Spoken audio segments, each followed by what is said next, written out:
Bon, bah c'est cool, il n'y a plus Richard Ferrand à la présidence de l'Assemblée nationale, là. Bon, maintenant, place à Yael Braun-Pivet. Par contre, j'ai pas écouté son discours, tu peux le mettre un coup, là, s'il te plaît? C'est une évidence. Faire de la politique, c'est aimer les gens. Ah ouais, c'est naze. Ah ouais, ça va être long, 5 ans. Ça va être long. Bon, on se moque gentiment de Yael Braun-Pivet, mais cette idée que toutes les forces politiques doivent se faire des câlins et avancer tout ensemble dans la joie et le compromis, ça nous a donné envie de parler d'un sujet autour duquel on tourne depuis plusieurs chroniques, la République. Et ouais, rien que ça. Dans quoi je me lance, moi? Bah ouais, la République. Tout le monde ou presque s'en revendique. On a même 2 des principaux partis qui l'ont comme préempté dans leur nom, les Républicains et La République En Marche. À tel point que quand Macron a fait son discours pour réclamer des voix durant l'entre-deux tours des législatives, il dit ceci. Dimanche, aucune voix ne doit manquer à la République.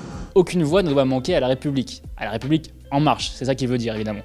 On a vu pendant la campagne des macronistes se permettre d'expulser des composantes de la gauche hors de la République. Vous pourriez intégrer par exemple le Parti Socialiste, des députés qui sont dans la NUPES mais plutôt côté Parti Socialiste. Vous pourriez faire alliance avec les LR, mais ni LFI, ni RN. Vous avez la réponse. Les attaques ont été si violentes que certains ont demandé une clarification au président lui-même, comme l'insoumis Adrien Quatennens. J'ai demandé au président de la République quel était son avis à lui et qu'il le clarifie auprès de ses troupes.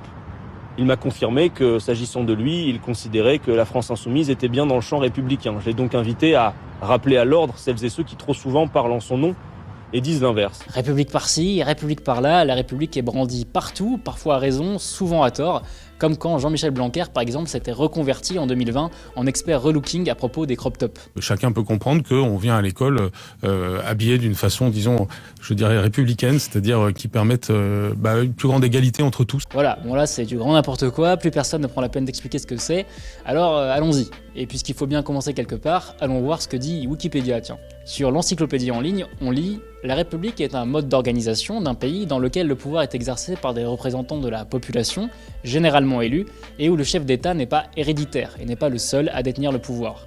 Une république est typiquement antonyme d'une monarchie héréditaire, mais n'est pas toujours synonyme de démocratie. » Alors, ok, mais ça nous avance pas beaucoup. Ça nous dit surtout ce qu'une république n'est pas, et pas vraiment ce que c'est.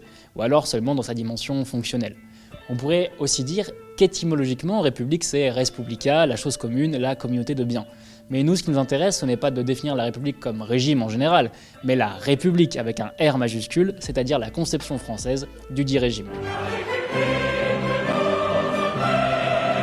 Bon, on va pas se refaire toute la leçon, on sait que la République est née à la Révolution française, que c'est à la base une idée de gauche, qui s'oppose à la monarchie absolue, qu'elle était défendue, elle, par la droite, une opposition qu'on schématise, certes, mais qui se poursuit tout au long du 19e siècle. Peu à peu, la droite aussi adhère au régime républicain, ce qui est en soi une victoire de la gauche, mais l'histoire ne s'arrête pas là. Et pour ça, on a posé la question à l'historienne Mathilde Larère, et voici sa réponse. Une fois qu'on a renversé la monarchie, la question c'est est-ce qu'on mène une politique libérale ou une politique sociale? Si on fait une histoire de la République sans dire que 2 républiques s'affrontent, on n'a rien compris. Il y a toujours eu 2 visions.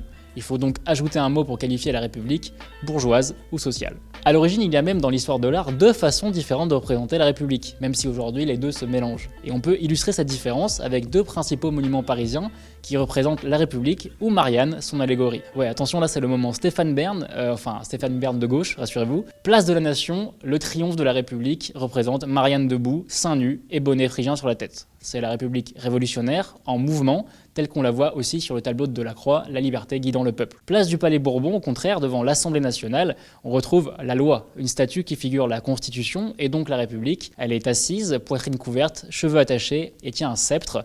C'est la République de l'ordre, dans le sens de la stabilité et de la perpétuation de l'ordre social. La République française, plus que le triptyque liberté, égalité, fraternité, c'est précisément cette tension, ce débat sur les moyens pour parachever ses principes. Bref, c'est de la conflictualité, une conflictualité à laquelle le débat démocratique doit donner ensuite une traduction politique. Ainsi, au fil du temps, la République s'est étoffée, avec l'instauration de l'école obligatoire, la séparation de l'Église et de l'État, ou l'État-providence. Et c'est ceci qu'élude la Macronie, en prétendant pouvoir rejeter ses oppositions hors du champ républicain.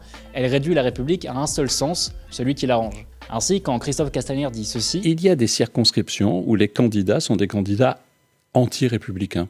Des candidats qui expliquent... Parmi les candidats de la NUP? Oui, des candidats qui expliquent que la police tue. Il réduit au fond la République à la seule question de la sécurité et de l'ordre. Et quand certains disent, comme Marine Le Pen, que le maire de Grenoble, Éric Piolle, est anti-républicain parce qu'il autorise les burkinis dans les piscines, elle réduit la République à la seule question de la laïcité, et encore de sa propre conception, à elle, de la laïcité. Or, À gauche, on pourrait faire pareil, hein. On pourrait réduire la République à la simple question de la fraternité, et on pourrait dire que la Macronie, qui rogne sur la protection sociale, avec la baisse des APL ou la saignée de l'assurance chômage, est anti-républicaine. Ou alors on accepte qu'il y ait du conflit, on débat, au lieu d'essayer de disqualifier son interlocuteur. Mais ce cadre étant posé, qui est anti-républicain alors ? Fondamentalement, si on parle de ceux qui rejettent le régime républicain, ce sont surtout des courants politiques minoritaires, anarchistes, royalistes, néofascistes. Eux, ils veulent faire tomber le régime et en instaurer un autre, donc c'est simple. Mais le RN, du coup, qui s'est parfaitement fondu dans nos institutions, est-ce que c'est un parti républicain ? Pas vraiment. Même s'il a fait de gros efforts pour essayer de le faire croire et faire oublier qu'il doit sa fondation à notamment des ex-putschistes de l'OS qui ont attaqué la République, certaines positions du RN ne laissent pas de doute. En stigmatisant une partie de la population, les musulmans en l'occurrence, l'extrême droite cherche à exclure des citoyens de la chose commune sur une base religieuse, ce qui, pour le coup, est anti-républicain. Parce que bon, on peut être républicain de droite, républicain de gauche, mais l'article 1er de la Constitution, lui, il est non négociable pour un républicain. Voilà, c'est la fin de cette vidéo, merci de l'avoir suivi. Si vous aussi vous pensez que la République c'est avant tout aimer les gens, eh bien n'hésitez pas à nous le dire en commentaire, à liker la chronique ou à vous abonner à la chaîne. Quant à nous, on ne se retrouve pas la semaine prochaine car c'était le dernier épisode de la saison. Mais pas de panique, on revient à la rentrée avec sans doute des surprises, des nouveaux formats et des coups de soleil pourquoi pas.